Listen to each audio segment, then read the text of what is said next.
So we'll just get right into the nuts and the bolts of the content here. So I plan on taking full advantage of the 2-hour window tonight.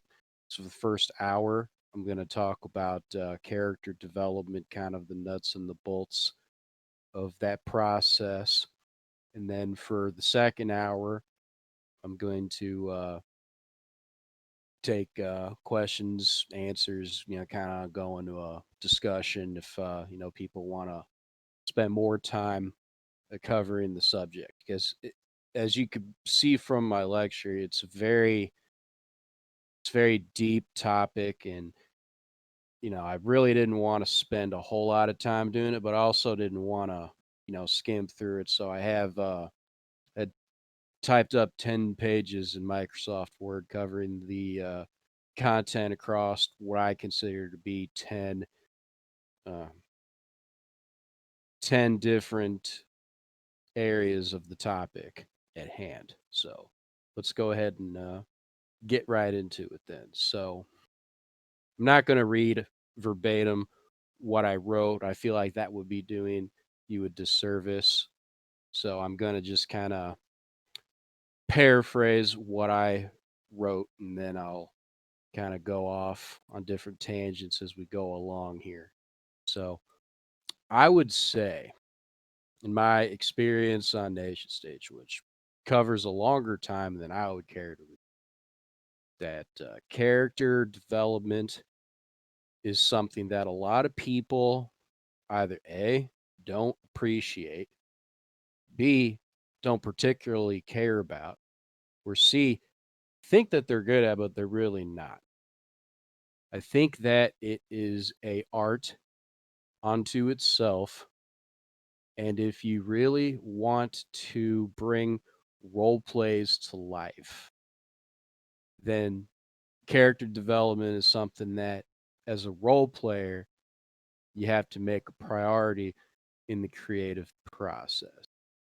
And to that effect, I included an example that I'm sure all of you have encountered plenty of times, and that's war RPs.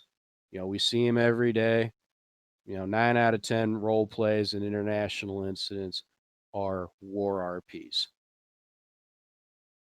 So, when you sit down and you read war RPs, I mean, a lot of the time you're going to see, troop movements and, things blowing up and people shooting each other and all this other stuff. And I mean, really, what's the draw there? I mean, yeah, people have a lot of fun talking about, guns and tanks and boats and bombs and all these other things and the statistics, what's this thing called? But, that is a very narrow field that appeals to a very narrow segment of people. Most people don't really care about. I mean, we see people, fighting these wars, and they're getting killed, they're dying for their countries and all this stuff. But who are these people? Like, what are they doing there? What do they think about being there? What's going through their heads? I would argue that for most people that are reading these RPs, those are the questions that we're asking ourselves. I mean, why should we care? Well, it's the human element that invests the reader in the story. I don't care what kind of RP it is. I don't care if it's, war RP, if it's diplomacy, if it's social event. It really doesn't matter, and I don't want to piss in anybody's cornflakes if they're one of those, military RPers, and if that's what you enjoy reading and what you enjoy writing about, then more power to you. But I think that most people become invested in the story when there's the human element involved. Now, I apologize if I come off as a little soft of speech. I'm still coming off of I did test positive for COVID last week, and my symptoms have been kind of up and down, so I am experiencing some shortness of breath. So bear with me as we move through the lecture here. So, the human element of the RP is what invests the reader in the story. So, you're probably asking yourself, well, how do you develop a character that is three-dimensional and engaging and compels the reader to become interested in the story? That is the million-dollar question, and that is a process that I spend every day, trying to address that question. And to that end, I have I have 10 areas to cover that should give you a basic understanding of the character development process. And those are goals and motivations, character strengths and weaknesses, external versus internal conflict, static versus dynamic, character growth, character backstory, external attributes, plausibility, suspension of disbelief, character studies, and internal consistency. So I'll go through these one at a time, try to spend about 10 minutes talking about each one.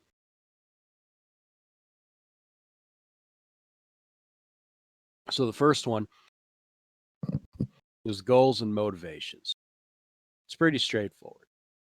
Every person, and likewise, every character in a story will have those two things, the goals and the motivations. And it'll be those two things that will dictate their actions throughout the story and really throughout the entire creative process of the character. And so that'll be the backstory, what goes on in the role play, what happens after that, and what happens in any kind of event or decision making process that involves the character whatsoever. So, to start, I included 3 examples, which I tried to pick 3 that most people would be familiar with. It'd be pretty easy to understand. First one is Frodo's quest in Lord of the Rings to destroy the One Ring in the fires of Mount Doom. And everybody knows that one. Second one, Hamlet's goals to avenge his father. Everybody knows that going back to what, 5th grade literature? And then Stannis Baratheon's goals to claim the Iron Throne. I mean, even if you've never read the Song of Ice and Fire books or watched Game of Thrones, you should know that just from meme culture. So then there's the motivations behind those goals. For Frodo, the fate of Middle Earth hangs in the balance. He's pressed upon himself from people that he's encountered in the Fellowship of the Ring, the bad stuff that's going to happen if the ring is not destroyed. So he's aware of what the stakes are, and it's those stakes that motivate him. And then second, Hamlet seeking to bring justice to his murdered father. Pretty straightforward. His uncle killed his father, took his throne, took his wife, took the kingdom. Okay, and Hamlet's not cool with that. Everybody knows that. And then Stannis Baratheon wants to claim the Iron Throne by rights because he thinks that the throne belongs to him based on laws and rights, blah, blah, blah, blah, blah. And he wants to scour the realm clean of traitors and debauchery and all this other stuff. That's his motivation. So I think that process there is essential in the character development process. You need to establish the goals and the motivations of the character. But let's say you need some help doing that. A useful tool that you have is the Y chain, which is infinite. It will keep going on and on and on, but you should be doing that when you're asking yourself why a character is doing something. Why would a character do something? And I included a why game chain. Let's say a character wants to rule the world. Why? So they can have the ultimate power. Why? Because deep down they're insecure about feeling powerless. Why? Because they were abused as children. Why? Because their father was an alcoholic. And it goes on and on. And you can apply this tool to any character in any situation. So that's the first step in the process of character development, is establishing what the character's goals and motivations are. Now, the second area that I included is external and internal conflict. So, most people are aware that conflict is what drives a story.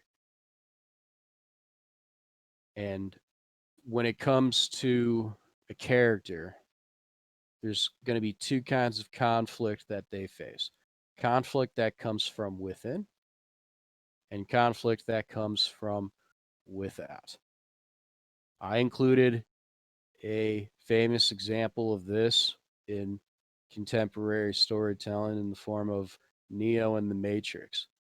In the Matrix, we see Neo's growth as a character, originally starting as a bored office high rise guy, feeling trapped in a cubicle, worried about showing up late. And then he goes to becoming the one. But it was an entire process that involved Neo having to confront his own personal reservations, insecurities, and doubts. He didn't just think, oh, yeah, baby, I'm the one, let's go, as soon as the Oracle told him he was the one. Now, he didn't think he was the one. I mean, granted, the Oracle told him that he wasn't the one, but he didn't embrace his destiny at any point up until he actually became the one. There was those doubts, those insecurities about where he belonged in this radical new world that he found himself thrust in.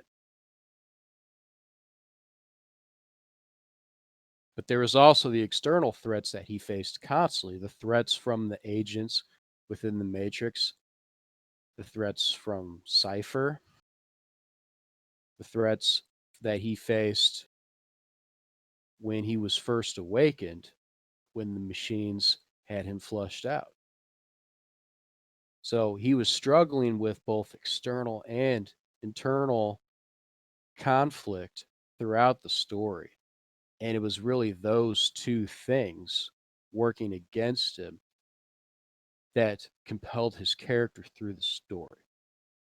So I think that in any story with any character, whether that's a protagonist, an antagonist, secondary characters, whatever kind of character is in the story, I believe that there should be those two things acting against them. There should be external conflict and internal conflict. But you might ask yourself, what kind of external conflict can there be? And I included the 6 primary types of conflict that you will find in fiction. First one is character versus character. So that'd be something basic, like Simba versus Mufasa, or it'd be Harry Potter versus Voldemort, or it'd be, Mario versus Donkey Kong. From external conflict comes from another character. Second one would be society. Example of this would be John Galt versus society in Atlas Shrugged. It could also be, if you ever seen the 80s movie Brazil, it'd be the conflict between the bureaucrat and the bureaucracy. It'd be an abstract concept that the character is struggling to overcome. whether that's the society, the bureaucracy. Another good example might be 1984. The struggle against Big Brother. That's another abstract society level antagonist that the protagonist has to overcome the story. And then nature. An example of that would be Santiago versus the Marlin in The Old Man in the Sea. Pretty straightforward. Man versus animal or versus storm, versus the environment in some fashion. And technology. We've seen this a lot with 50s science fiction, Isaac Asimov, where it's the man versus the machine, whether the machine is, a robot or, a group of robots or a artificial intelligence. There's some elements to that struggle in the Matrix. The example I included was Sarah Connor versus the Terminator in the Terminator. It's a killing robot trying to take her out, to try to change the future in favor of machine struggle. And then supernatural would be something like Ghostbusters versus Ghosts in the Ghostbusters, as a sort of lighthearted, tongue-in-cheek conflict. But, there's other ones like that involve ghosts and other supernatural entities. And the last one that I included was the internal struggle, man versus himself. Example I included was The Wall, where Pink is, escaping into his mind to deal with, the pressures of his life and of his past with drugs and alcohol, things to that effect.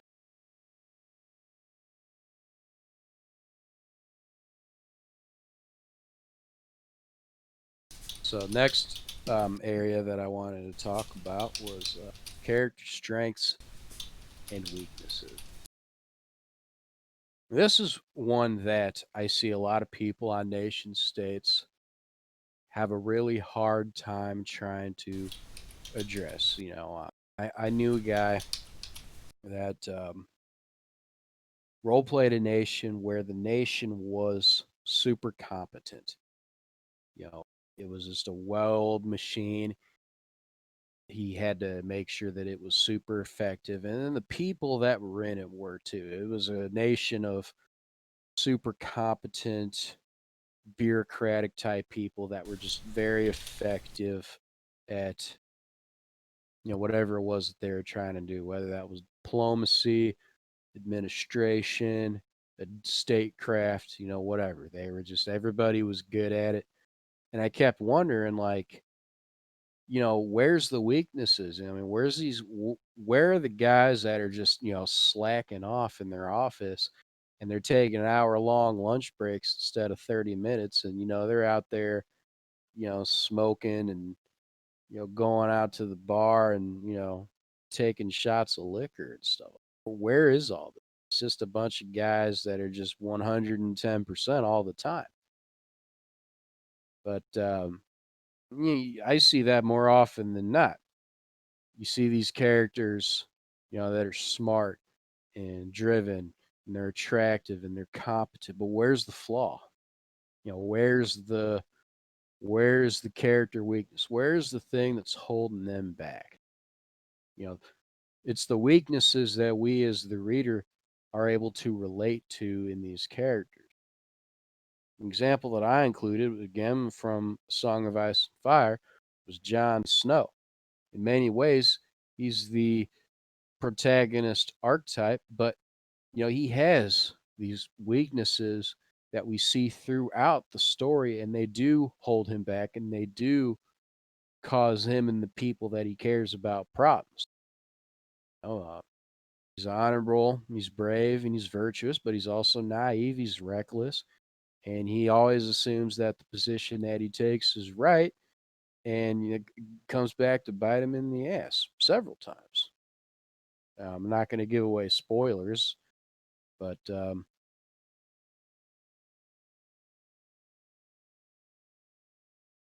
what I really like about A Song of Ice and Fire in particular, every character has strengths and weaknesses, and it's these weaknesses that often undo the characters, or at least the weaknesses have the potential to undo them. And that's what I think in character development the weaknesses should provide for the character. It's not necessarily like the weakness is debilitating and it's going to hold them back. What it is that it should offer the potential to hold them back.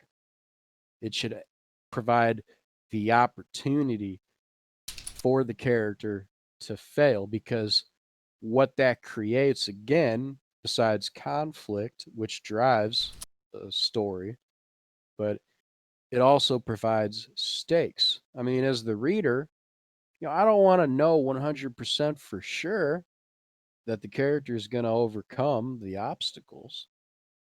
I think that it should be predicated upon the character's actions. If the character wants to succeed, then they have to rise above, whether that's the external conflict that they face or the internal struggles that they have. Sometimes the characters will succeed and they will overcome their personal insecurities. Sometimes the personal insecurities will win, just like we see in real life. If it's about making characters, then we have to apply the standards of real people to the characters. Real people fail and succeed. Real people have goals, motivations, and strengths, and they also have flaws. They have weaknesses. They have fears and insecurities. Some people are consumed by those fears, by those insecurities. Those things should be in the background constantly. And the characters will either stay one step ahead of them, or they will fall and stumble and they will be overtaken. So that's something that I think is important for all writers keep in mind when they write characters for role plays. So then I have a section on static versus dynamic characters in a story. Throughout a story, character can change considerably by the course of the story. They can change for they can change for good, they can change for bad. Sometimes they might not change a lot. They learn, certainly. Or sometimes they may not change at all. Maybe the story is predicated on the character not changing. So I included some examples of each one, where sometimes the character just does not change, and that's just the nature of the beast. I think a famous example of that is James Bond.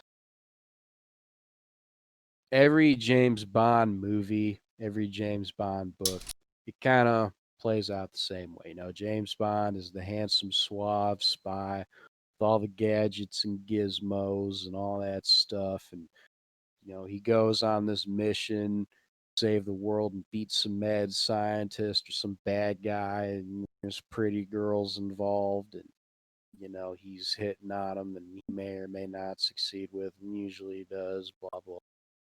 And it always follows the same formula. The formula of James Bond is what makes James Bond. And when you watch these movies, it's like you have that expectation. Like you're going to see a James Bond movie. And if you like James Bond movies, then you like it because of the formula. You know what to expect in them. So that's the example. James Bond doesn't change in these movies. If he did change, then it wouldn't really be the James Bond movie. It wouldn't follow the formula. So that's one example. And I don't think that that's as common as the character changing. I think more often than not, the character does change. Once again, I used A Song of Ice and Fire as an example for when a character does change substantially. That being Theon Greyjoy. When we first see him in A Game of Thrones, he's really kind of gruff but charming, sporty outdoorsy guy, and really good with a bow. He's got all these jokes and all this other stuff, and he's self confident, kind of smug. And as the books go on, he begins to change once he is imprisoned by Ramsay Snow. He gets tortured, he gets flayed, he begins to be mistreated and neglected. He transforms into the character known as Reek, who's completely different from his previous character incarnation. He's this, you know, dungeon dwelling, mangy, guy that looks like he's twice as old as he actually is, and he's eating rats raw, right off the bone, and he's just a completely different character. And like I was saying, literature, that's what we see more often than not. Same thing with Harry Potter. The course of the story becomes more bold, more confident, more sure of himself. Um, I could go on and on talking about characters that change substantially as a result of a story. And then there's characters that change in order to affect the world around them. And these are characters that they don't really follow the formula. Kind of hard to explain. Two examples that I could think of. First one being the one that I included of a God Emperor Leto from the God Emperor of Dune. In that novel, he's been the God Emperor of Dune for like 10,000 years. He takes the form of this sandworm. He's essentially an immortal, omniscient being who's aware of all time and space, going backwards, current, and ahead in time.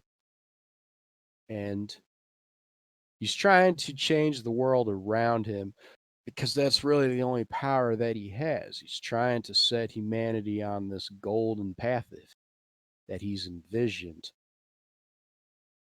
And another example that I was thinking of was Katniss Everdeen from the Hunger Games. She doesn't really change a lot through the course of the story, but the story itself changes around her, who she is, and her actions. So in a way, Katniss Everdeen and the God Emperor of Dune are similar characters in that they remain the constants in the story, and it's the story that changes and moves because of who they are, because they don't change, if that makes sense. So I included this particular section because when you're writing characters, whether that's in a story or you're talking about maybe their backstory or, events that are going on in your nation or another person's nation, you have to think about how those events how those goings on are affecting these characters and in what ways. These characters, whether they're in that story or they're just, reacting to events, what do they think about these events? How do these events impact their characters? Does it make them change? Does it make them more or less stay the same? And what effect will they have on the story, if anything at all? That kind of opens up the next area here on character backstory. We talked a little bit about this a few days ago when Pridania gave his lecture on settings. The backstory is another area of character development that's very important. And you don't necessarily have to have a character involved in a role play in order to develop a backstory. So, a backstory is a section of a character development that involves the sum of their life experiences between when they were born and when the role play or the storytelling venue involving the character takes place. It's all that stuff. So the character is a sum of their experiences that shape the person that they become. I mean, I think it's, pretty straightforward, it's pretty self-explanatory. When a character was born, what their childhood, early life was like, what it was like for them when they were a young person, teenager, in their 20s, what was their relationship like with their family, with their friends, with people that they went to school with, all that stuff. I can't really get into too much detail about it because, if I did, then we'd be here all night talking about backstory. But think about your own life. Think about the things that you've gone through in your life, the relationship that you've had with your parents and your friends, in school, in your personal and professional life, the good things that have happened, the bad things that have happened. Every person that has ever existed has had that kind of backstory life experience. Granted, it's different for every person, but every person has had a sum of experiences in their life. Well, the same would be true of every character. Doesn't matter what kind of character it is, whether it's a protagonist, an antagonist, secondary characters, tertiary, any kind of character that exists in your world has a backstory. The difference is maybe if it's a secondary or tertiary character, you don't really think about their backstory because it's not necessarily important to know 100% what it is or extrapolate it. But that doesn't mean that they don't have a backstory. Every character has a backstory. It's just a matter of, are you willing to think about what it is? Are you willing to know what it is? Figure it out. And I would say that when I do character development, I spend a lot of time thinking about the backstory for everybody. And you have to decide at some point, is it necessary to figure out what the backstory is for a character? And then if it's necessary to write it down? And if you do, how? That's kind of beyond the scope of this lecture. If I were to talk about, this is how you should reveal a character's backstory in an RP. I would just say the important thing in the character development process is to really sit down and think about what it is. It's not even something you have to write about. I mean, if it helps you to write it, you can. But I think it's important to at least have a basic understanding of every character's backstory that you have. Every character that you have in every story that you role play your nation with. You should have at least a very cursory understanding of what their backstory is. So I'll leave that one there. I'll go to the next area here, external attributes. And this is another one that people don't really spend a lot of time thinking about.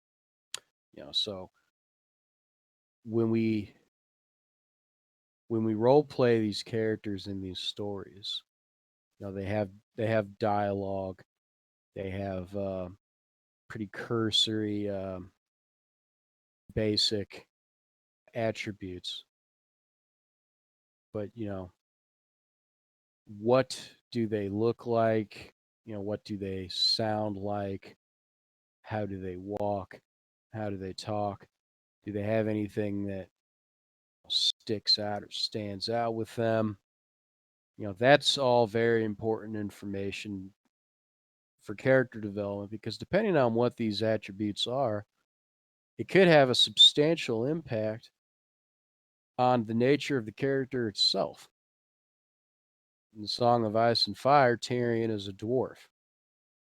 He knows he's a dwarf. Everybody else knows he's a dwarf. And no one has ever let him forget that he's a dwarf. The very nature of his existence in that story is defined by the fact that he's a dwarf.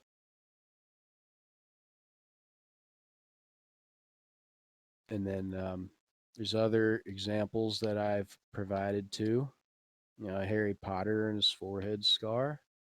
Piglet, whenever he's anxious, and Winnie the Pooh, he goes, "Oh, dear."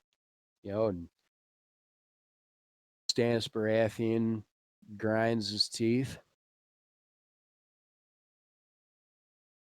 Different characters do different things when they're dealing with anger, sadness, frustration, anxiety. These little tiny aspects of a character make the character all the more real when they have these idiosyncratic behaviors or features. So, when you're thinking about characters in a story, you should think about what some of those attributes could be. We see this a lot with villains. If you've ever looked back on different antagonists and stories, I mean, a lot of the time, maybe they're ugly, or they have beady eyes, or crooked noses, or they're short, or they're fat, or things like that. And they're super tall and really skinny. They have these qualities to them. Like maybe they have moles. Like Mr. Burns always does the thing with his fingers. And then you have the protagonists.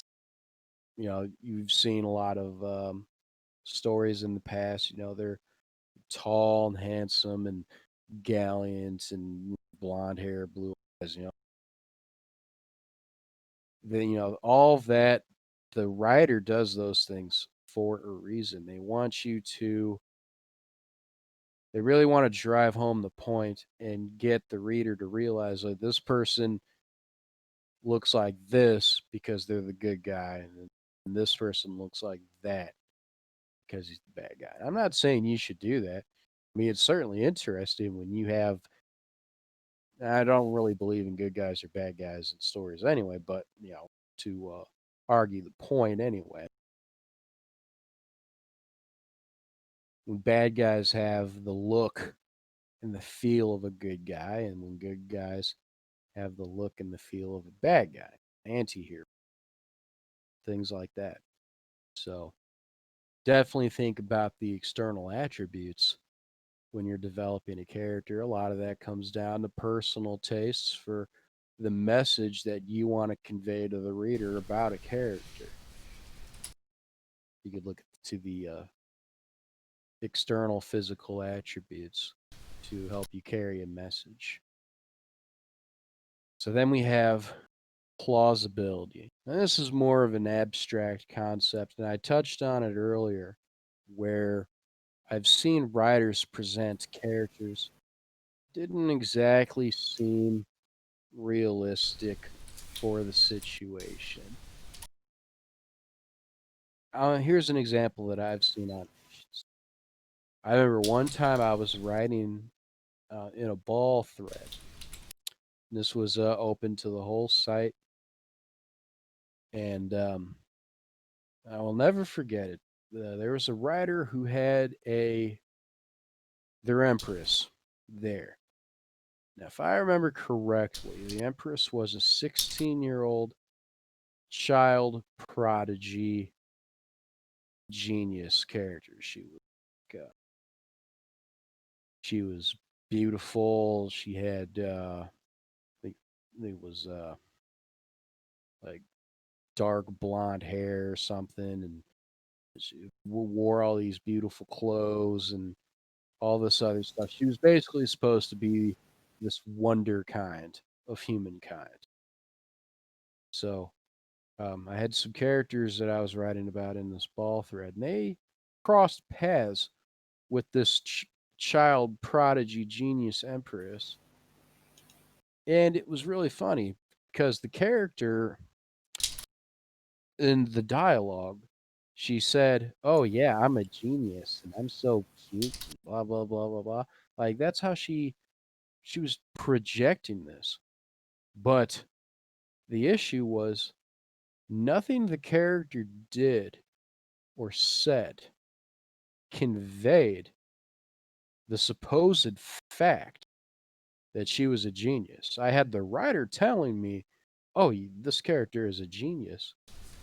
The character herself in the dialogue was telling other characters she was a genius, but nothing that the character did or said conveyed that whatsoever.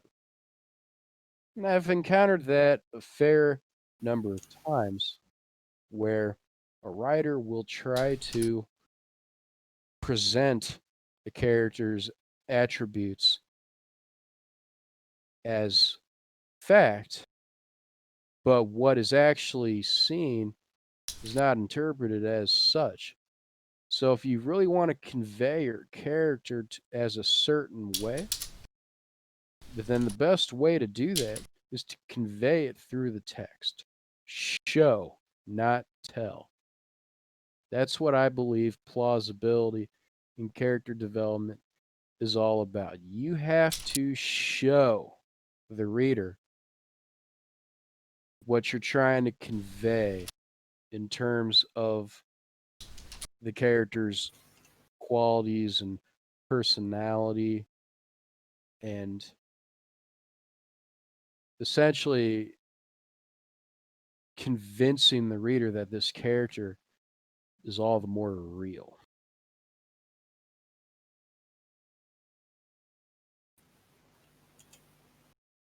So, to further that, I included a paragraph in this section where I wrote the advice spawns from the fact that nobody in our real world is one dimension. Nobody is just good or just bad or just stupid or just smart. People are generally a lot of things. And this is why I don't like writing good guys and bad guys. I don't write um, protagonists and antagonists in the traditional sense. I just write characters that there's some parts good, some parts bad. Maybe there's some parts smart, some parts stupid, positive and negative traits, and then they act the way that they do. We can go on all night about the nature of good and evil, but in my life and in my experience, I don't really think that there are necessarily good people and bad people. I think that anybody can be good or bad depending on the circumstances that they are confronted with. And then they make decisions based on what they think in the situation is right, whether it actually is right or whether it's actually wrong. Depends on the circumstances those people are placed into. So when you're developing characters for stories and when you have these characters in role plays, I think that's something to consider. And as the reader, I appreciate it when the writer puts in that effort to not try to force me to identify the character as a certain thing, but showing me who the character is and what they do in a situation, and then allowing me to come to my own conclusion based on what I've seen. And I have characters that some people think are good and some people think are bad. And that's the way that I like it as a writer. I don't want everybody to think the same thing about a character necessarily. I prefer three-dimensional people that everybody can identify with to some degree. And maybe they do bad things. But if they do bad things, I'll make sure that you as the reader understand why would they be doing those things. You will know. And to that end, I would suggest doing research. Um, I didn't really talk a lot about this because I felt as though it was beyond the scope of the lecture.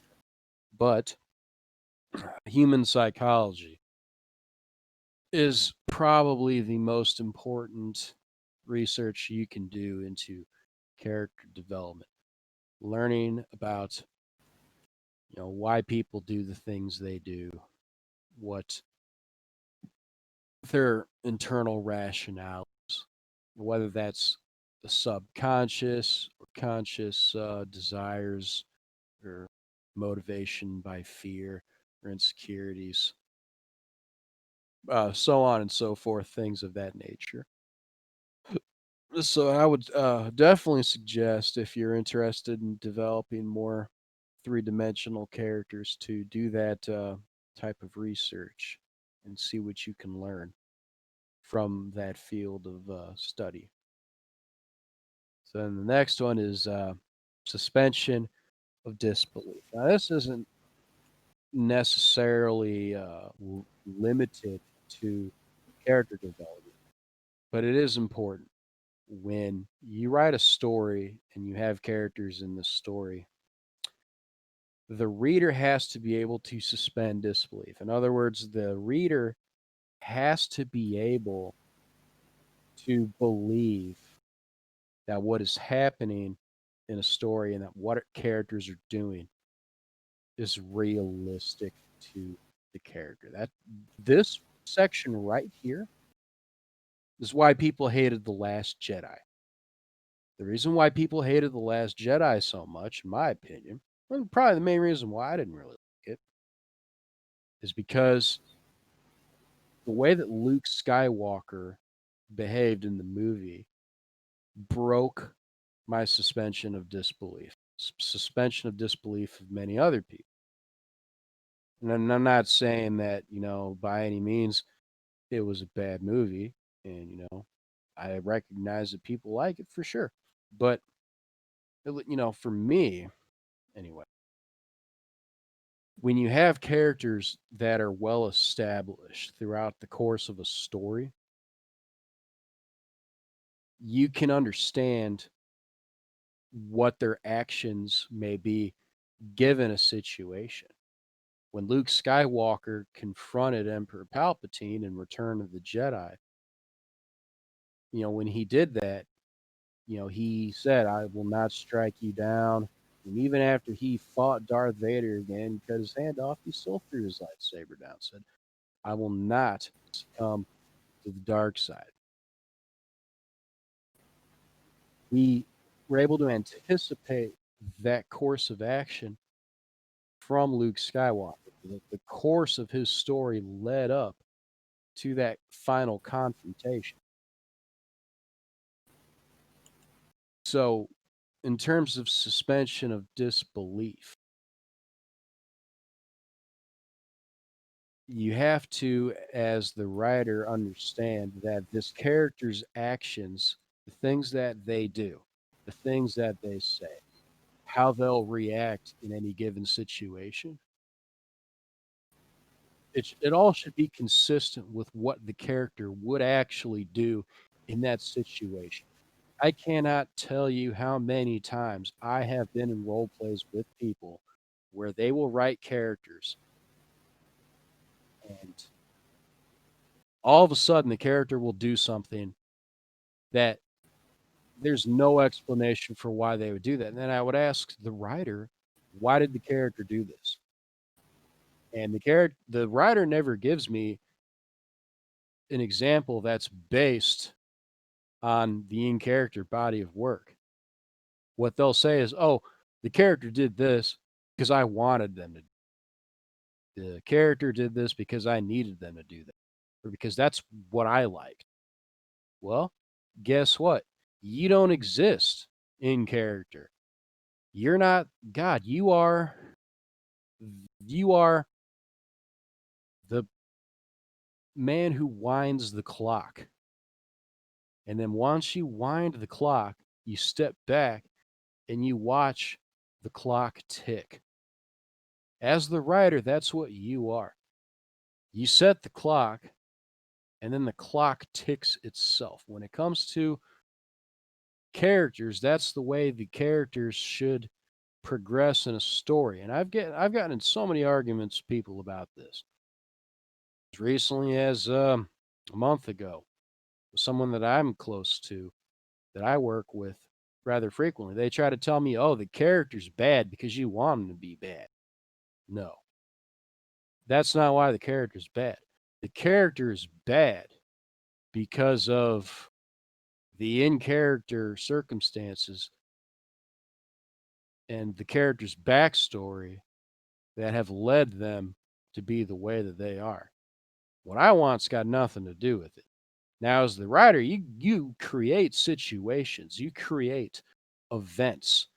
You can write about a tragedy or some random act of God happening. So, as an example, let's say I write about characters and I write about an event where maybe the world is flooded. What do the characters do when the world is flooded? Maybe they work together and build an ark or something. I don't know, but that there's an example. So my job as a writer is to figure out how the characters would react to that hypothetical world being flooded. And then they will do that based on their personalities. Well, maybe some of those characters will die. It's very possible. But that's kind of what I view into the purview of suspension of disbelief, which is that the character's actions should be internally consistent. So the next section I have is it's more kind of a tool that I included, and I have an example. And that is a character study. So let's say you're really just trying to nail down a character. I would suggest doing a character study. It's a neutral summary of a character's history, mental traits, motivations. You can have this written down. You can just have it in your head. But having that information written down somewhere.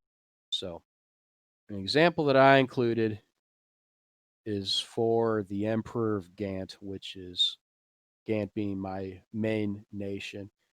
And the Emperor is the main character.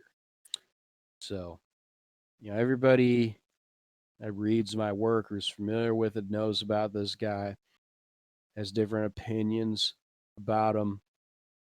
What I wanted to do was I kind of wanted to write a little bit piece about, who he is, what his goals and motivations are, his backstory, what he had to overcome, what he's doing now. Those of you who are familiar with my work know that this guy is very much antithetical to what most heads of state in nations that are role played in NSR. He's very much an anti-hero, if that. He's not somebody that's really taken seriously or widely respected. And I included a lot of information as to why that is. I wanted to portray him as a tragic figure. But again, I didn't tell anybody that. I showed them. And the character study that I did for him, it really helped me as the writer do that. So I think I'm a couple minutes away from being done, or at least where I wanted to be done at. So let's go to the last section, which is a closer look at internal consistency. So I kind of thought outside of the box a little bit with this one. And I included a chapter from Carl Sagan's 1996 book, The Demon Haunted World, Science as a Candle in the Dark. And this chapter being the fine art of baloney detection, or to put it incessantly, the Baloney Test. So the Baloney Test is a series of questions that you can ask yourself or others in a character development process. And I included each of the Baloney Test questions and how I would frame that for the purposes of character development. So here's the first one. Wherever possible, there must be independent confirmation of the facts. In this example, I would say that the facts are, what is written, the body of work, whether that's the post, the wiki, anything like that. And what the independent confirmation is someone other than you checking what is written. So that would be collaboration with the peer, someone that you work with, in role plays, someone in your region, someone someone that you trust to give you honest and critical feedback in the character development process. That's important. I do that for people. I have people that do that for me. It helps keep things grounded, because when you do things by yourself and you don't have that in the creative process, you can really kind of go off the rails, and you could end up with a character that might not be as realistic as you would like them to be, because you don't have that independent confirmation of the facts. Next one is encourage substantive debate on the evidence by knowledgeable proponents of all points of view. Evidence, once again, meaning the written material pertaining to a character. So let's say you have a character that's controversial. Some people like them, other people don't. I have a few characters like that are lightning rods for that kind of criticism. So when you're in that creative process, if you can, it's great to have people, readers that is, that like the character, dislike the character, pick their brains, and encourage that kind of critical assessment, because that's really going to help you develop the character even more. I can't stress enough in the process of character development how important it is to have that kind of outside criticism. Criticism doesn't even have to necessarily be bad. All criticism is it's an assessment. So getting that assessment is important. And if you have people that have divergent interpretations of a character, that's all the better. Encourage substantive debate on the evidence by knowledgeable proponents of all points of view. So that was the second one. Now, the third one is arguments from authority carry little weight. Authorities have made mistakes in the past. They will do so again in the future. Perhaps a better way to say it is that in science there are no authorities. At most, there are experts. This may surprise you, but of all the things that I've talked about in this lecture,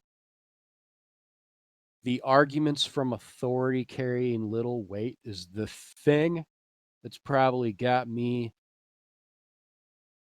well, can't necessarily say banned, but run out of a lot of places, because there are no authorities in nation states RP. There are experts. There are people that know more than other people just because of how long they've been around and what they know. But there are no authorities. You go to RP regions where there's people that claim to be an authority. No, they're experts. So when you're dealing with creative authorities, or those who claim to be such, you should understand one thing. It doesn't matter whether you're a novice or a seasoned veteran. The only creative authority that exists over your work is you. Everyone else is an expert. Never let another role player attempt to exercise authority over your own work. It's happened to me more times than I can count. I used to be in situations where I had people tell me the character has to do this. And if they don't, then this happens. And then I just got to be like, okay, listen, man. If you want to decide what the character does, you can write the character. And guess what? Even when they get on this high horse and they say, this is what you need to do. Anytime I offered them to do it, they didn't want to do it. They didn't want to do it themselves. They just wanted me to do it. That tells you all you need to know. It was never about the course of the story. It was about control. It's about making other people do what you want them to do. They didn't want to do it themselves. They wanted me to do it. That's what arguments from authority mean. It means that there are no creative authorities in work besides you. Everybody else is an expert. You can ask them for their expertise, what they think about a particular situation, how they would do things. How does this situation look to them? What do you think the character would do in the situation given the circumstances? Things like that. That is soliciting expertise from the experts. But you should always, at all times, remain the master of your own work. The next point is spin more than one hypothesis. If there's something to be explained, think of all the different ways in which it could be explained. Then think of tests by which you might systematically disprove each of the alternatives. What survives? The hypothesis that resists disproof in this Darwinian selection among multiple working hypotheses has a much better chance of being the right answer than if you had simply run with the first idea that caught your fancy. Here's an example of what this means. You're doing a role play and you have a dog. The dog goes outside. Think of all the different things the dog could do, and then think about what the dog is most likely to do. I don't know about you, but if a dog goes outside,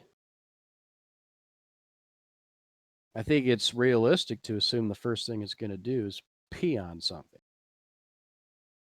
Going to do that, or it could bark at somebody walking down the sidewalk.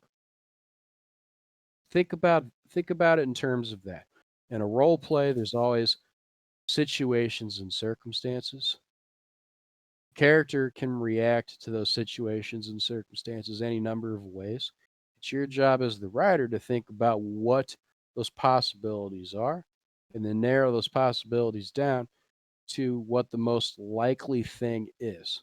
And as I'll talk about at the end of this section, the most likely thing is probably the thing that would happen.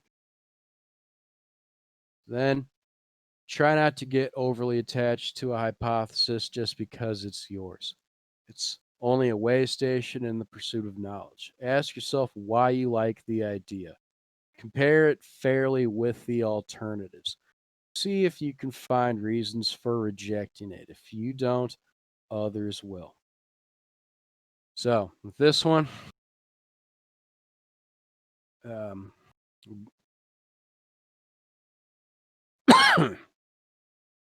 this would be like the character goes to a ball and they pick up a beautiful woman and you as the writer, you want that to happen. You want your character and this beautiful woman to score. But you have to ask yourself something. That's what you want, but is that what's best for the story? And is that what is most likely to happen in the course of the story? So don't become overly attached to the idea because you like it. Ask yourself why you like it, and then compare it fairly with the alternatives. Maybe he buys her a drink and you know and then she says good night and then that's how it ends. Maybe that's just what happens. People a lot of the times in nation states get hung up on a certain thing happening, and when it doesn't happen, they get pissed off. They get OOCly attached to a certain outcome. And then hook or by crook, it's what has to happen. It doesn't have to happen. There's so many different things that can happen. You just have to play out the story to its natural conclusion and then accept that. And this little bit right here asks you to do a fair assessment of those preferences. And maybe if you do that, you'll realize what you want. Maybe that doesn't necessarily have to happen. So then, quantify. If whatever it is you're explaining has some measure, some numerical quantity attached to it, you'll be much better able to discriminate among competing hypotheses. What is vague and qualitative is open to many explanations. Of course, there are truths to be sought in the many qualitative issues we are obliged to confront, but finding them is more challenging. So, this is pretty straightforward. Again, the character would do this because of this. Explaining what a character would do in any given situation based upon just who the character is, having that knowledge of who they are, and then knowing what they would do in a situation. So, the more you write a character, the more you have an established body of work, which you can refer back to help you decide what a character is going to do in a situation.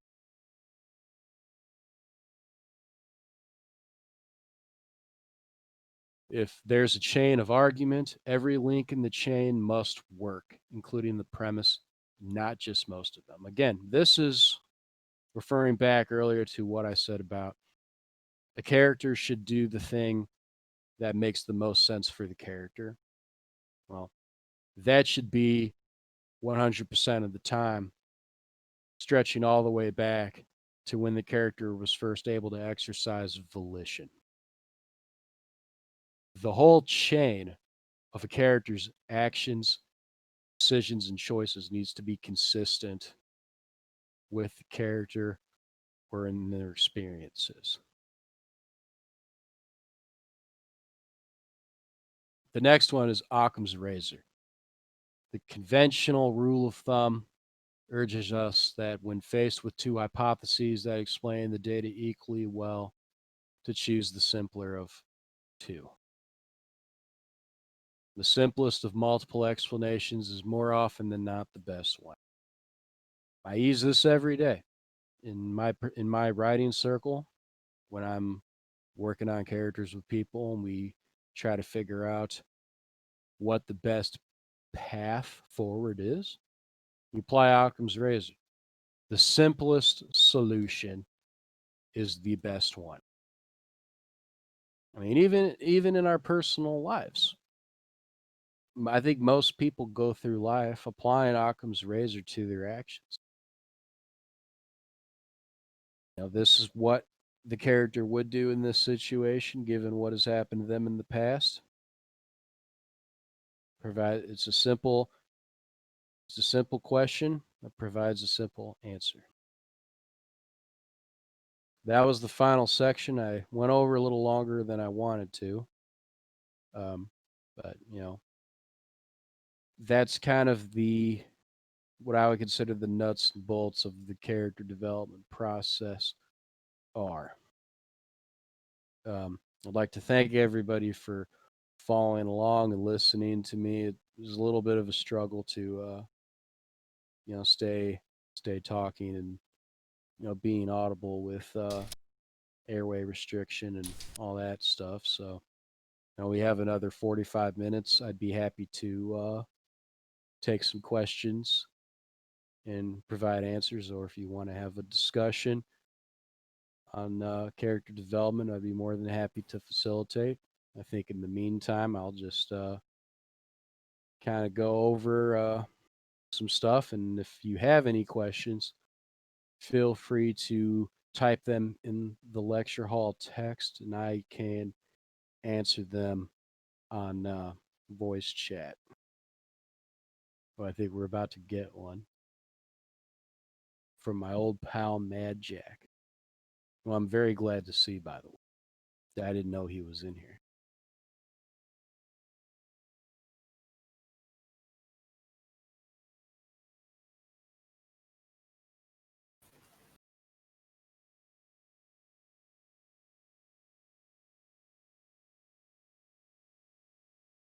How did I learn to do such a good Piglet impression?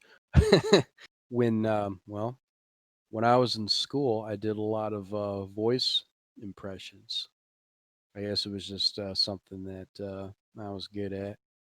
So I remember the ones I did. I did Patrick from SpongeBob. I did Piglet from Winnie the Pooh. Um, at one time, I was actually pretty good at impersonating Cartman. I hadn't actually done a Piglet impression in a number of years. I'm surprised I nailed it. Well, I can try. I'm not sure it'll be that good because of my COVID voice, but let's try it. Oh, hey SpongeBob. I want a Krabby Patty. So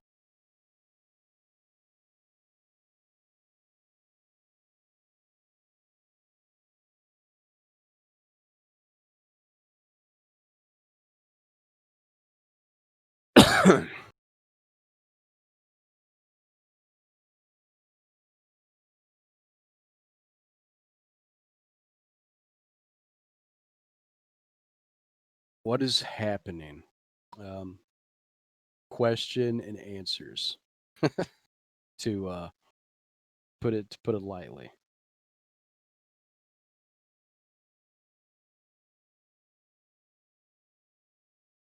And yeah, I had the choice of I could either have talked on very narrow and specific aspects of character development, or I could just kind of do a catch-all on the whole thing and kind of touch a wide variety of aspects related to it.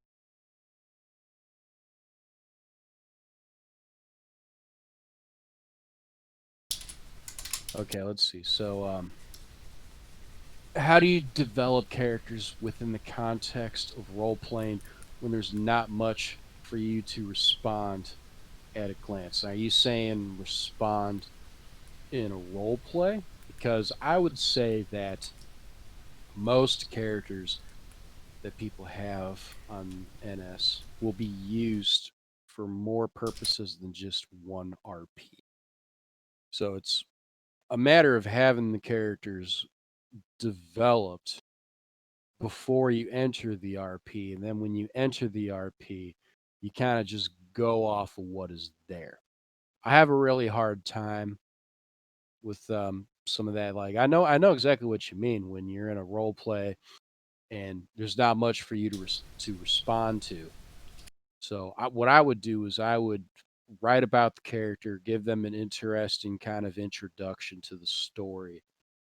And if it's like a social RP, I would role play like their arrival, why they're there, what they think about being there, and then allowing the reader to decide if they want to respond to that. And I've been in a lot of situations where I'll write, 5 pages in Microsoft Word about a character and introducing them to the plot, and then nobody wants to respond to that.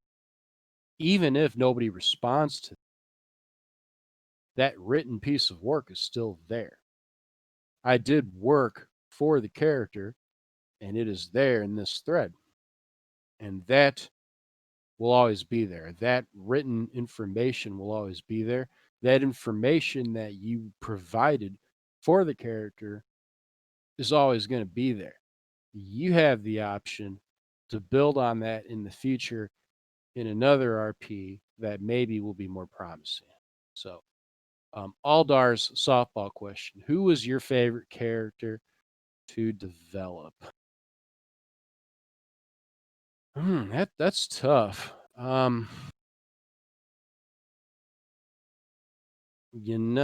would probably say um, the Emperor of Ghant's half sister, Alexia, and that's because her character development showed her growth over time from being very shy and sullen and withdrawn to kind of more coming into her own as a result of being exposed to the politicking, the imperial court, becoming a little more confident in herself, um, more grounded in her principles, that sort of thing. Next one. This is a big one. Here's a slightly serious question. One thing that I sometimes struggle with in terms of, excuse me if I butcher this, Kyoki, Chidoku, especially, is that when I was developing characters for this nation, I was mostly just relying on a variety of eccentricities. As a result, I don't have much backstory anywhere beyond what has actually been RP'd before, and I always struggle immensely to detail very much of it. What sort of advice can you give for this kind of situation, and how important do you consider the development of such aspects of character in comparison to the more immediate points, the way they present themselves and such in the present? Okay, so, well, I would say that it would depend on how many characters you have.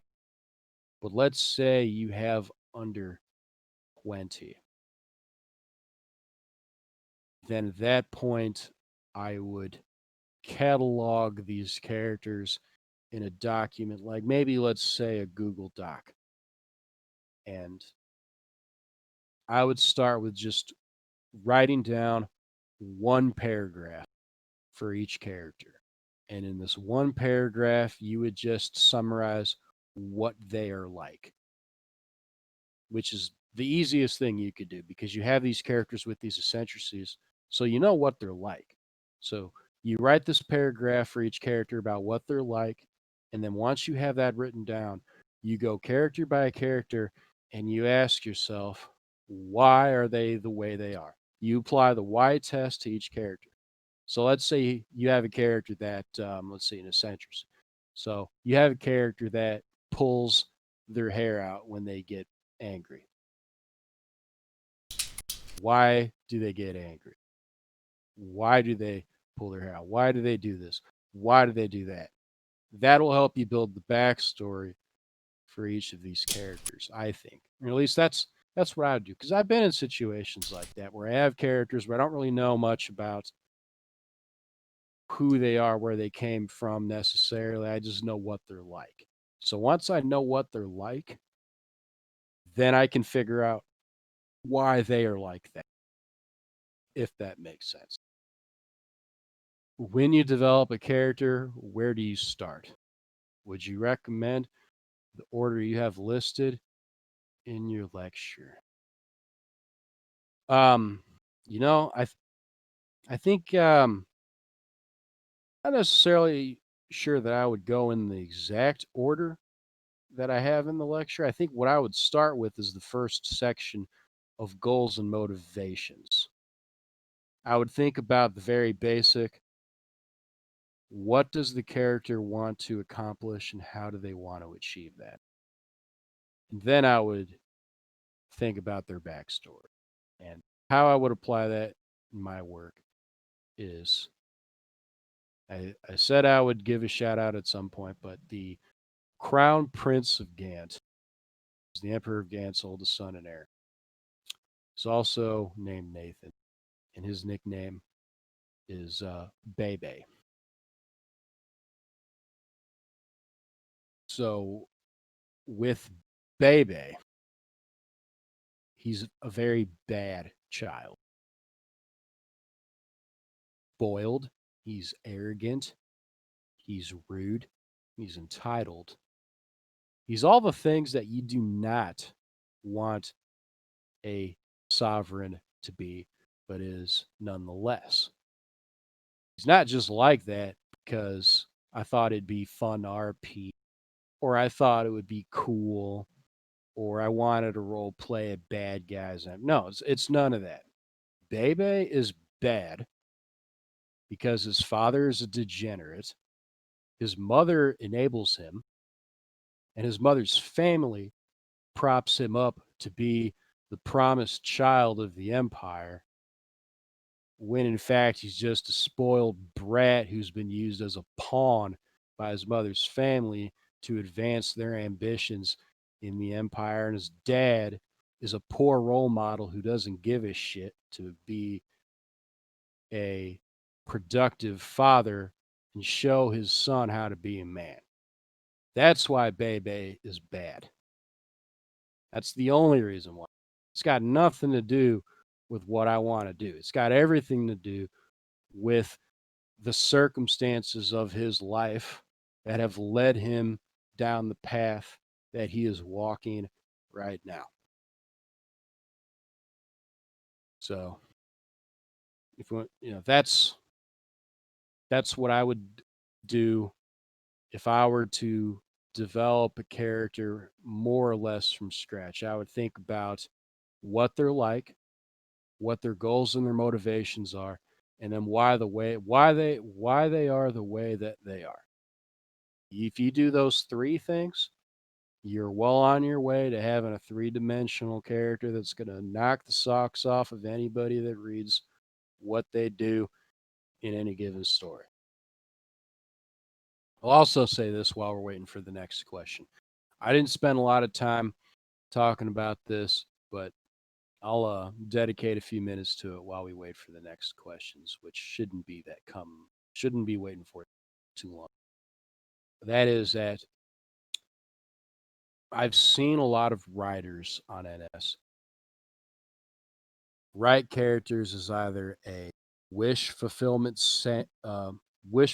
fantasy or as a self-insert. So I'm going to say two things. One, I'm going to give advice to people that are doing that, whether subconsciously or consciously. And I'm also going to give advice to a reader who's thinking about doing a role play with somebody who is doing that again subconsciously or consciously. If you're the reader and you see those things going on, wish fulfillment fantasy or self-insertion, run. Run your ass off, because what they're trying to do is not what you should be trying to do. Secondly, if you're doing that, you should ask yourself why you are doing that. Why do you feel the need to write a wish fulfillment fantasy? And why do you feel the need to do a self insertion? Are you trying to tell a story, or are you trying to satisfy some form of personal insecurity or a ego adventure? And if you're the reader, is that really something that you think you would enjoy? Because it never ends well. I've been doing this for a long time. I first started role playing in the 90s, and I've seen it a lot. And anytime I've seen it, it has not ended well. Take my word for it.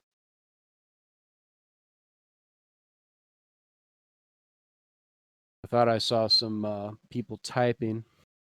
Where's those questions at? Come on, don't be shy. Latin, I know you got one. Come on.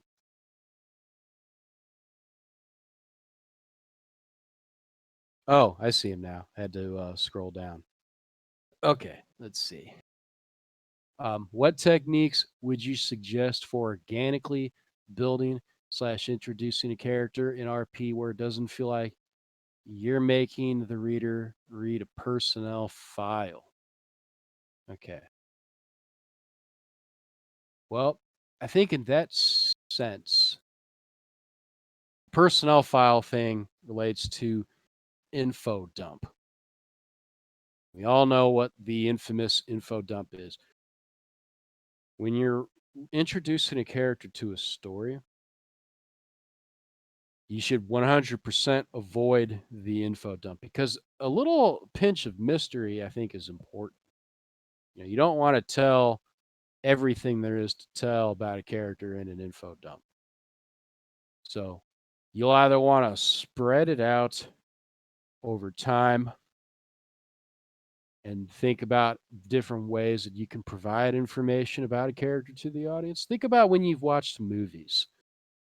It's really the same idea. So when you watch a movie and you have these characters in them, if the movie's good, you never get an info dump where a shit ton of information about a character is dumped on the audience all at once. It's usually in bits and pieces. You string them along and carry it on a stick, and the information gets parsed out gradually as the story goes on. You could do that through, like, if a character's thinking about a situation, maybe the character reflects on a past event that he's encountered, that he's been through. Maybe the character brings something up in the course of dialogue. Maybe the character reflects on a situation that's applicable to the situation that he's in. Things like that. And you do it in a way that's holistic to what's going on in the story. How do you RP a good person who is forced to make decisions that would be seen as morally bad? Well, again, Steve, there aren't good and bad people. There's just people that make good and bad decisions. So if you're asking me how I would RP a person that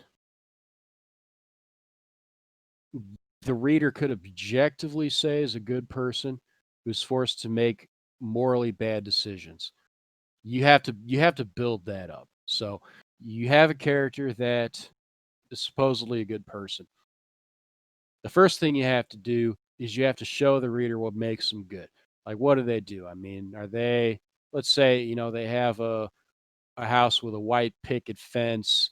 They have, wife, kids, dogs, and cats, and they pet bunnies, and horses eat carrots out of the palms of their hands, and they are on good terms with everybody in the neighborhood. Everybody likes them at the office. Things like that. You show the reader throughout the course of the story that this person is genuinely good. I mean, you have to explain what it is about them that makes them good. So I'm going to give you a good example. So this guy, let's say he is a bureaucrat. He has this life, he has this family, these friends, these colleagues, and everybody respects and admires him. But then he goes to his job, and let's say his bureaucratic job involves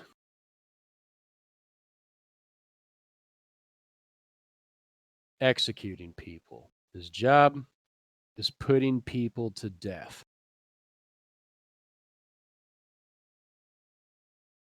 So, how do you role play a person in that situation? Maybe he does these things because he believes in law and order. Maybe he's convinced himself that the professional thing to do is to separate your emotions from the job. Because when you have anybody, any person, do bad things, they do these bad things because they mentally justify it, that the action is somehow necessary or just or good. They go through a series of mental gymnastics to convince themselves that what they're doing is the right thing to do. That's how you role play a good person doing bad things. How do you write about characters and roles that you personally do not have enough experience with? For example, I have a character I'm introducing as a 21-year-old college student who is a poli-sci major, but as someone who has not gone through college, I have very little knowledge on college life and what it is like. I'm glad you asked that because I did leave out a section of my lecture that I thought would be a little beyond the scope of what I wanted to talk about. And that is, how do you RP people that you have a very hard time um, putting yourself in the shoes in? A good example of that is, how do you role play people that are smarter than you? How do you role play people that are the opposite sex as you? How do you role play people that are different cultures from you? So again, it goes back to research. A lot of men that I know that are on nation states have a hard time role playing women. quite frankly, they're not good at it. To use myself as an example, I have 3 sisters. Spent a lot of time around women. I like to think that I know how they think. I also have a wife. Spend a lot of time with women. And that lifetime experience that I've had with them has helped me write women.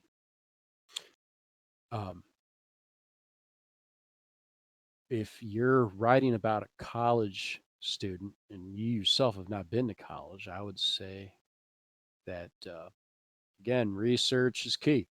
Maybe you know people that have gone to college. There's certainly people that you can talk to about it. I mean, I've been to college. I can tell you about it. There's plenty of people on Reddit and on YouTube that have gone to college.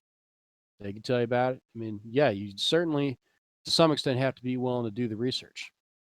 I can tell you, I don't really like role playing military stuff because I don't really know anything about military stuff, especially what it's like to be a soldier, commanding officer. But I can tell you that if I really wanted to throw myself into that kind of a role play, I would sit down and I would start watching videos on YouTube. I would start reading some things based on it. I would just try to do some research that could prepare me for the role. It's like actors and acting. I mean, actors all the time, they prepare for roles by doing research. And if you're role playing, that's what role playing is. Role playing is taking on the role. To some degree, you have to prepare for the role that you want to play. I would suggest doing that research to give you the information that you need and finding people that have had those experiences that can convey those experiences to you.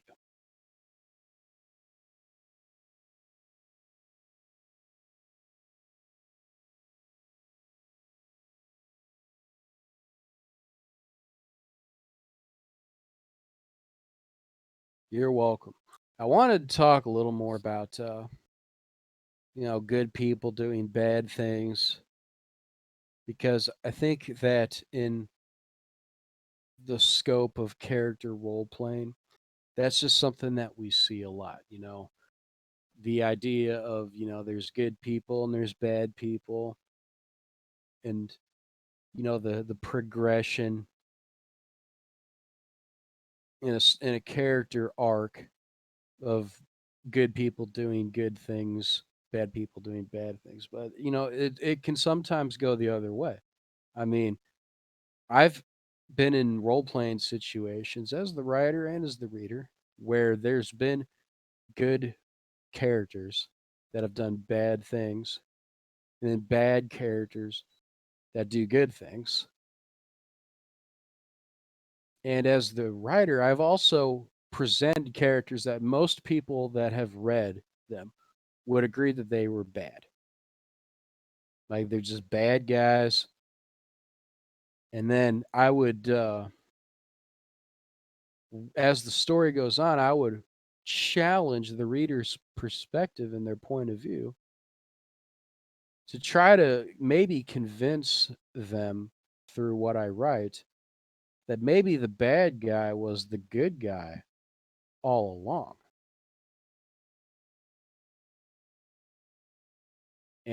And I try to do that by presenting the character in a certain, so like, oh, the character's ugly, the character's mean, the character does bad things and justifies them. So clearly they're a bad guy. But if you look at them from a different light, you can understand why they do the things they do. And maybe you'll find the character sympathetic. One thing that I've noticed a lot of good guys on nation states have in common is their goodness is grounded on what I consider to be a subjective virtue. And a lot of villains base their morality on subjective virtues too. The most common one is order, especially in military art. The protagonist values order. There's a lot of antagonists that value order too, because if there's one thing that order doesn't like is dissent. One man's terrorist is another man's freedom fighter. Some characters will view order as just, other characters will view order as oppressive. And then you ask, how does the reader view these?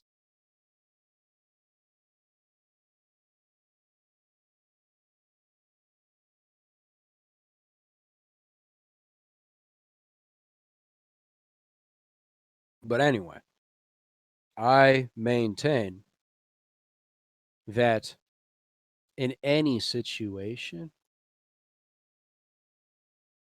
character can either be good or be bad. It really depends on the situation that the character is presented with. And I've certainly done a lot of that in my own personal work, where I've had characters that most people view as good or bad, and then they'll do the opposite of what the reader would assume in a situation. And I would, of course, show the reader why they're doing the things that they do. Where you'd think one guy would do something good, one character would do something bad, and then what they actually do is the other thing.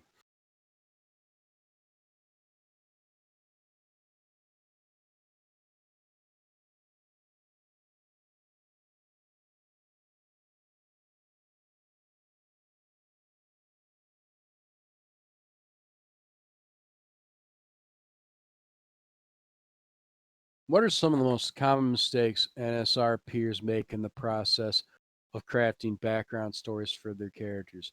Oh, I can tell you exactly what the most common mistake is. And the most common mistake is not having bad things happen in character backstories. It's always good stuff, they're born and they're healthy and happy, and they have all these friends and their family life is great. Maybe they go outside and they do some singing and dancing routines with a talking animal sidekick, and they go on these cool adventures, and they find love, and everything works out great and everybody loves them, and everything just comes together nicely and makes them the great people that they become. That is the biggest background story mistake that role players on NS have, and it's the one thing that I could tell you right now. If I had a penny for every time a person freaked out because their chosen character was faced with a bad situation, they would freak out and throw a fit. I've seen it all the time. I've had horror stories upon horror stories. I was in a role playing region called the Cornelian Empire, rest in peace, for a number of years. And for the first year that I was there, we had a bunch of people in the region, and they would have one character in their nation, usually their monarch, their head of state, where what I said applied to a T. These characters had all this great stuff happen. They may as well come out of a damn Disney story, with the singing and dancing and the critters and the squirrels, birds, all this stuff, and everything was great, everything was honky dory. And anytime there was a role play where there was conflict involved, these characters had to prevail. These characters had to come out on top. These characters could not suffer any form of adversity or setbacks. And anytime they did, these people would lose their goddamn minds. That's bad role playing. Let me tell you something about the Emperor of Ghant. The Emperor of Ghant was physically, mentally, emotionally, psychologically abused as a child. Lots of bad things happened to the Emperor of Ghant that made him the way he is. It gave him the demons that he spends the entirety of his character arc trying to overcome. And he oftentimes doesn't. It makes him the person that he is. It makes him fun to write about and engaging to read about. Nobody wants to read a story about a damn Disney princess with the singing and the dancing. It's old hat. It's a trope. They're not real people. I don't. Why should we care about these people if they're always going to prevail? If they're always going to go into every situation and come out on top? If there's never any serious threat to the character's well-being or to their success, that's wish fulfillment fantasy. That's people writing these characters to assuage their own insecurities. That's not interesting. That's not compelling.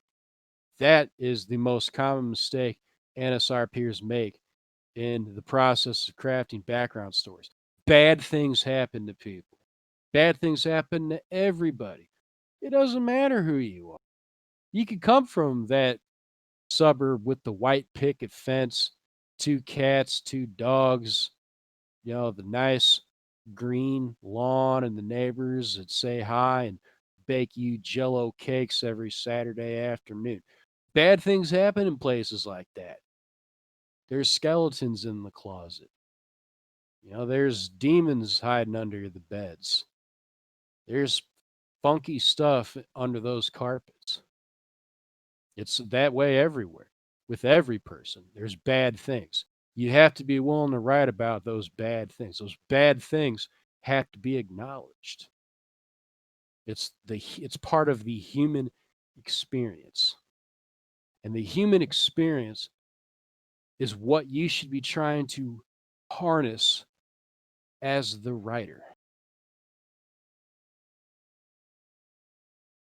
So the next question is, would you say the worst thing, or one of the worst things rather, you could do in developing and RPing a character is becoming attached to the point of being protective? Yes, absolutely. That's called plot armor, where the character is going to emerge from every situation unscathed, where the reader never has to worry about what's going to happen to him. They're just going to overcome every situation. They're going to walk into this dangerous situation. We know they're going to come out on top. Maybe you're trying to write a James Bond thing. I mean, we all know James Bond is going to overcome every situation.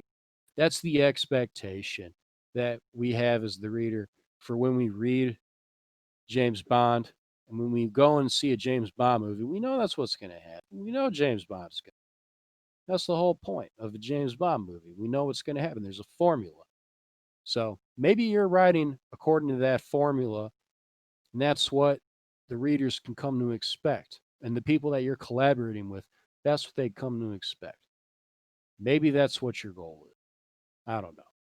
But more often than not, people aren't doing the James Bond thing on. So that's not the expectation. So um, I would say the worst thing when it comes to developing an art playing a character, I think wish fulfillment fantasy is worse than self-insert, because if you're an interesting person in real life and you want to self-insert yourself into a role-playing world, then I would have every expectation that the character would be as interesting as you are. And obviously, it'd be pretty alarming if you suck and you do a self insert of your character in the text and the character sucks too. So I think a wish fulfillment fantasy is the worst because it's not my job as a writer and as a collaborator to put it very, very bluntly. It's not my job to stroke off your ego as a writer. My job is to write realistic characters in realistic situations. That's what I want to do. I'm not trying to do the whole, Disney princess song and dance routine. Hate to disappoint. How do you deal with other RPers who appear to be using plot armor on their characters, especially if they might not realize what it is they are doing? Okay, so um, I'm going to answer this two different ways. One is how I would do it, and one would be how people in other situations should probably do it. So if it's me, first of all, I don't role play with people that I don't know. I don't do the whole mystery meat thing. I have to know you. I have to know your body of work. I have to know what kind of writer you are, what kind of person you are. I have to know you. You have to know me, or we're going to collaborate together. And guess what? All the people that I write with and collaborate with, the people that I know, they're all good. Like, I don't have to worry about any of that. So, in a hypothetical situation where that is an issue, I'm just going to straight up tell them. I'm going to be like, in a DM, I'm going to tell them, hey, um, I think that you need to have a critical assessment of this character because they're kind of either maybe they're a little Mary Sue-ish or Marty Stewish, something like that. And I've had the conversations like that with people that I write with, and they appreciate the feedback. I mean, there's a guy that I collaborate with all the time. We've had that issue, and he always takes it constructive.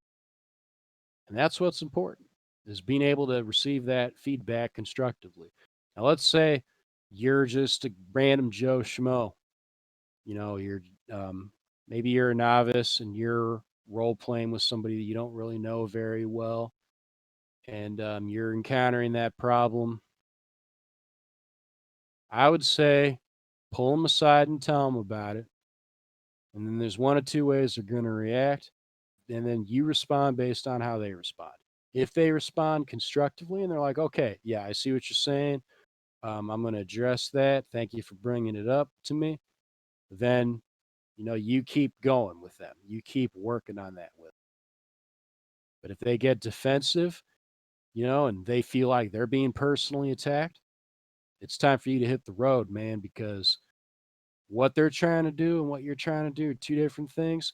It never ends well when you try to role play with someone who's doing a wish fulfillment fantasy. It just doesn't happen because there's only one way a wish fulfillment fantasy can end, and that's according to their wish fulfillment fantasy.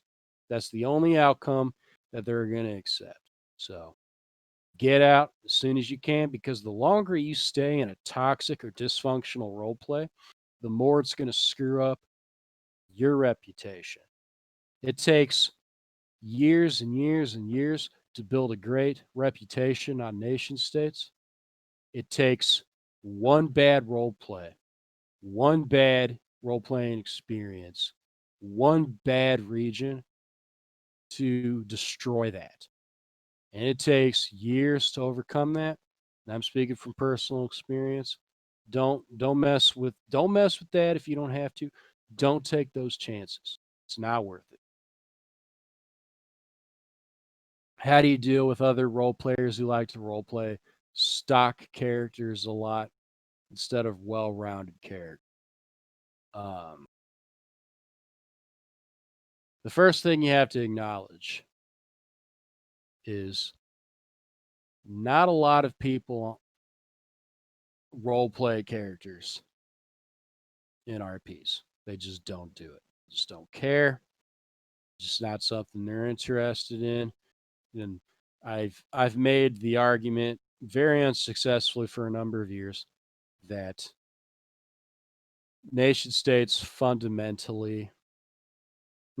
role play fundamentally is character driven, because a nation state is essentially a country, and a country consists of people. What are these people like? What are these people's collective goals and aspirations are? What are their fears? Even people that are ruling these countries, that are in charge of these nations, these are human beings. These are people with thoughts, feelings, emotions. They have background stories, they have goals, motivations. What are they? Why should we give a damn about these people? When these two countries go to war, we see them fighting. Oh, who's involved? Who's fighting? Who are these people fighting? Who's dying? What are the stakes? You know, make me care as the reader. I don't want to just sit there and read a bunch of news posts about what, President Joe Schmo is saying about the damn Banana Republic. Who's President Joe Schmo? Show me. I want to know who this guy is. I want to be invested in his story. Care about what's going on the border between these two countries, blah, blah, blah, blah, blah. No, I want to know about the damn people. So I would say when you're dealing with people who role play stock characters, you just talk to them and you're like, do you want to do more with this, or is this the extent of what you want to do? And if that's the extent of what they want to do, you can either just accept it, or you can find other people that want to role play more in-depth character stuff, and then you do stuff with those people. That's really the choice that you have. What is the best approach to take when writing and developing highly idiosyncratic characters, especially if they are based loosely off yourself or people you know in real life? Well, again, I mean, I think the best approach to take when writing any character, in idiosyncratic or not, is to follow formulas that I presented in terms of goals, motivations, their background story, and their what their external attributes are. Applying those principles to any character. Now, whether that's someone that's based off of yourself, or people that you know in real life, or just people that have been uh, manufactured for the sake of story, it's about making those characters realistic. It's about making those characters believable. And there are highly idiosyncratic people. I mean, I'm certainly one of them. So I mean, there's definitely people like that.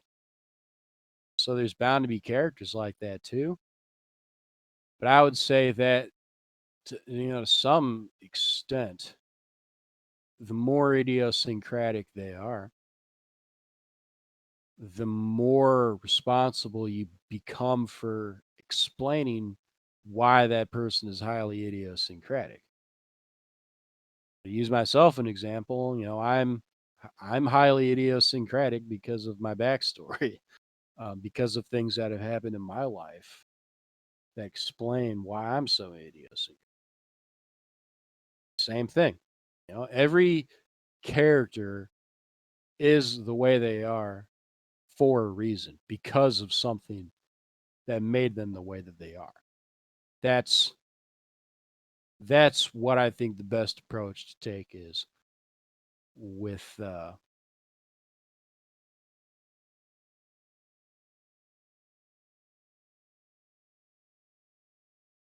so we are now 2 hours in, which was about as long as my particular lecture was going to run. So unless anyone else has any other questions or comments, things they wanted to bring up, I would say we have reached the conclusion of this lecture on character development.